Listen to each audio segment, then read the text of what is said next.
को बिना एसी के ही रहना पड़ता है। 2 दिन बाद अर्जुन की शादी रूही से हो जाती है और वो रूही को लेकर घर आ जाता है।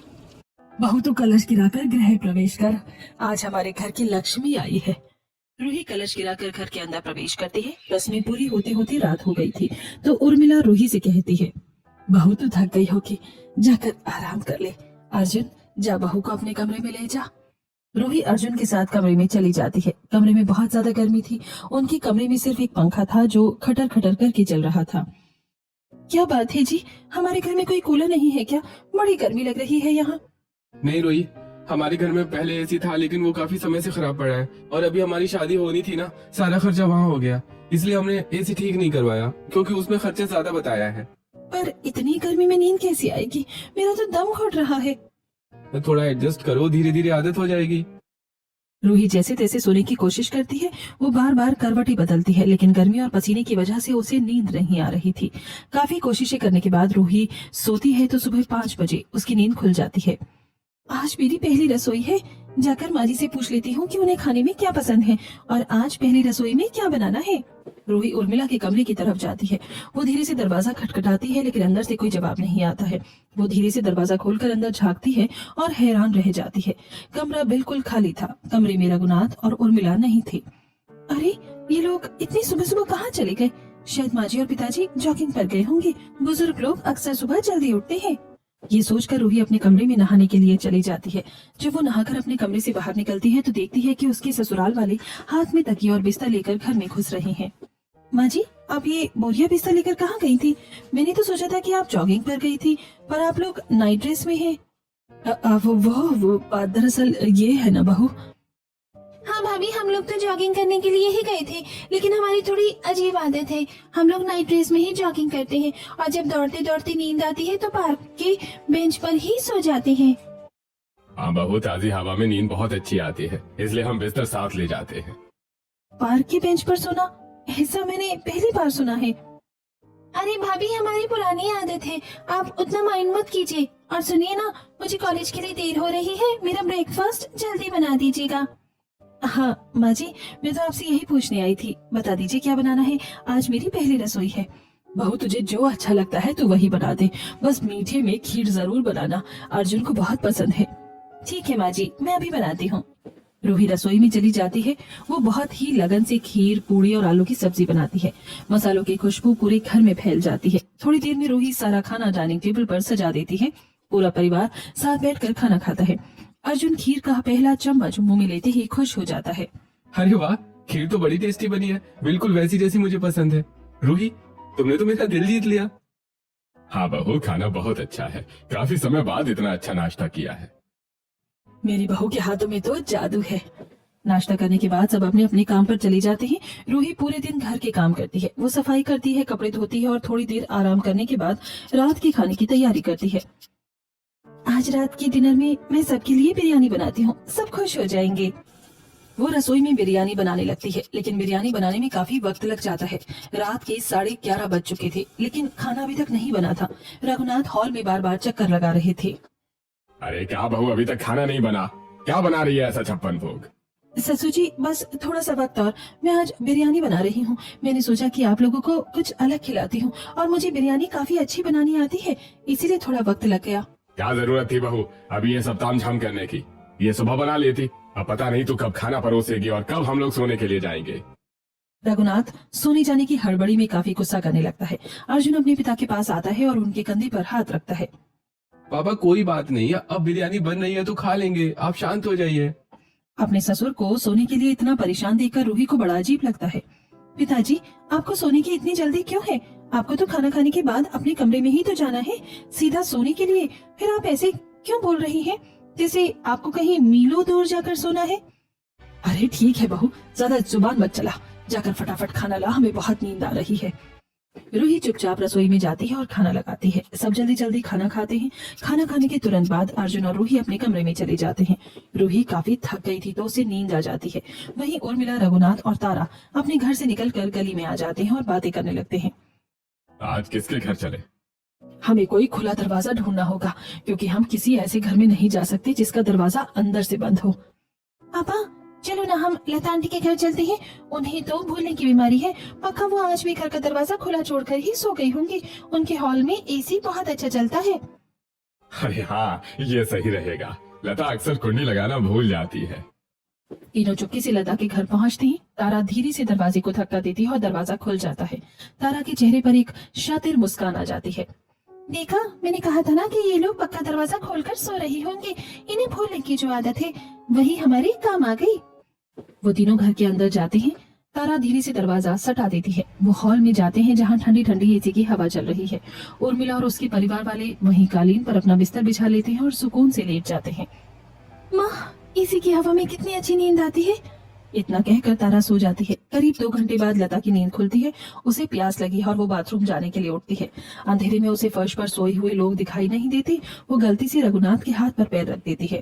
रघुनाथ के मुंह से आवाज निकलने ही वाली थी कि तारा फुर्ती से अपना हाथ उनके मुंह पर रख देती है। पापा, चुप रहिए वरना पकड़े जाएंगे। लता नींद में बड़बड़ाते हुए बाथरूम चली जाती है। उसके जाते ही रघुनाथ कहने लगता है, अरे मर गए रे। अरे बड़ी जोरों की लग गई। अरे हड्डी टूट गई मेरी हाथ की। अरे इस औरत को भी अभी प्यास लगनी थी। पिताजी आप ऐसा करो, बीच में सो जाओ, मैं साइड में सो जाती हूँ ताकि दोबारा कोई ऊपर न चढ़ जाए। वो अपनी जगह बदलते हैं और फिर सो जाते हैं। सुबह के करीब 4:30 बज रहे थे। उर्मिला की नींद खुलती है। एसी में सोने के लिए हमें क्या क्या करना पड़ता है। कभी हाथ दबवाओ, कभी डर डर के रहो। माँ, एसी की ठंडी हवा खानी है तो ये सब तो झेलना ही पड़ेगा। अब चुपचाप सो जाओ, आधा घंटा और है। एक तरफ जहाँ उर्मिला, रघुनाथ और तारा मजे से सो रहे थे, वहीं दूसरी तरफ अपने घर में अर्जुन की नींद खुल जाती है। उसे भयंकर गर्मी लग रही है और उसका पूरा बदन पसीने से भीग चुका है। वो बिस्तर पर उठकर बैठ जाता है और खुद को हवा करने लगता है। यार, माँ, पिताजी और तारा तो वहाँ आराम से एसी में सो रहे होंगे और मैं यहाँ इस भट्टी जैसे कमरे में पगला रहा हूँ। काश मैं रूही को सब सच बता पाता, पर उसकी नजरों में परिवार की इज्जत गिर जाएगी। गर्मी में परेशान होकर अर्जुन कमरे में यहाँ वहाँ टहलने लगता है। उसकी आहट से रूही की नींद खुल जाती है। क्या हुआ अर्जुन जी, आप इतनी रात को जाग क्यों रहे हैं? तबीयत तो ठीक है ना? हाँ हाँ, सब ठीक है। बस वो नींद नहीं आ रही थी गर्मी की वजह से। उमस बहुत है ना आज। वाकई गर्मी तो बहुत है, पर आप सो जाइए, सुबह काम पर भी जाना है। अरे तुम सो जाओ रूही, मैं बस थोड़ी देर में सो जाऊंगा। अगले दिन सुबह ठीक 5 बजने वाले हैं। रघुनाथ, उर्मिला और तारा लता के घर से चुपके चुपके निकलने की कोशिश करते हैं। वो अपना बोरिया बिस्तर समेटते हैं और चुपके से दरवाजे की ओर बढ़ते हैं। रघुनाथ दरवाजा खोलने के लिए कुंडी पर हाथ रखता है, लेकिन हड़बड़ाहट में कुंडी जोर से टकरा जाती है और कड़ की आवाज होती है। अरे कौन है, कौन है वहाँ? लता की आवाज सुनकर तीनों के पसीने छूट जाते हैं। लता कमरे से बाहर आने लगती है। तभी तारा को अचानक एक आइडिया आता है। वो पीछे मुड़कर बिल्ली की तरह आवाज निकालने लगती है। म्याऊ, म्याऊ, म्याऊ। लता अपनी जगह रुक जाती है और बुदबुदाती है, अरे ये बिल्ली भी ना रात भर उधम मचाती रहती है। मौका मिलते ही तीनों बाहर गली में भाग जाते हैं। वो अपने घर पहुंचकर ऐसी चैन की सांस लेते हैं जैसे कोई बहुत बड़ी जंग जीत ली हो। घर के अंदर घुसते ही वो सीधे अपने अपने कमरों में जाते हैं। आज तो बार बार बचे। उस लता की नींद तो बार बार खुल जाती है। हाँ, आज से सावधान रहना होगा। अब थोड़ी देर सो लेते हैं। रघुनाथ की बात सुनकर उर्मिला सो जाती है। ऐसे ही दिन गुजरते हैं। रघुनाथ, उर्मिला और तारा के साथ कभी एक पड़ोसी तो कभी दूसरे पड़ोसी के घर में चुपके से सोने के लिए चले जाते थे। एक रात, सुनो, आज हम मनोज के घर जाएंगे। वहाँ 2 टन का नया एसी लगा है। हवा इतनी ठंडी है कि कंबल ओढ़ना पड़ेगा। पर मनोज का घर तो नया है, उसने बालकनी में लोहे की जाली लगवाई होगी ना? उसकी बालकनी की ऊंचाई कम है। हम पीछे की तरफ से कूद कर जा सकते हैं। और मुझे पता है कि उसकी बालकनी के कांच वाले दरवाजे की कुंडी खराब है। थोड़ा सा जोर लगाने पर वो खुल जाती है। वाह पापा, आपकी जासूसी तो कमाल की है। चलिए फिर आज मनोज भैया के घर की एसी की मजे लेते हैं।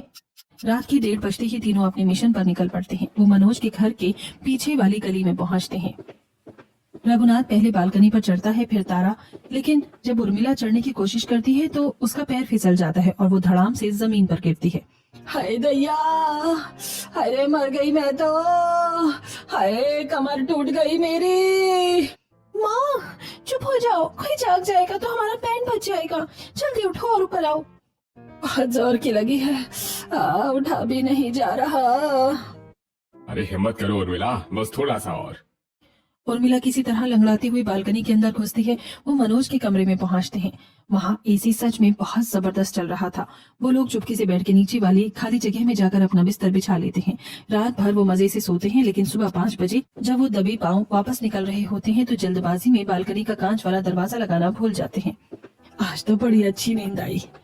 जब मनोज की नींद खुलती है तो वो बालकनी में आता है और दरवाजे को खुला देखकर चौंक जाता है। अरे, ये दरवाजा कैसे खुला? मुझे तो याद है मैंने दरवाजा ठीक से बंद किया था। कहीं कोई चोर तो नहीं आया था? वो अपना सामान चेक करता है और सब कुछ सही सलामत मिलता है। वो बहुत उलझन में पड़ जाता है। वहीं दूसरी तरफ रघुनाथ और उनके घर वाले अपने घर पहुंचने ही वाले थे कि रास्ते में रतन उन्हें देख लेता है। रतन दूध लेने के लिए निकला था। अरे रघुनाथ जी, आप तीनों इस वक्त यहाँ पे? ये और बोरिया बिस्तर कहाँ लेकर घूम रहे हैं आप लोग?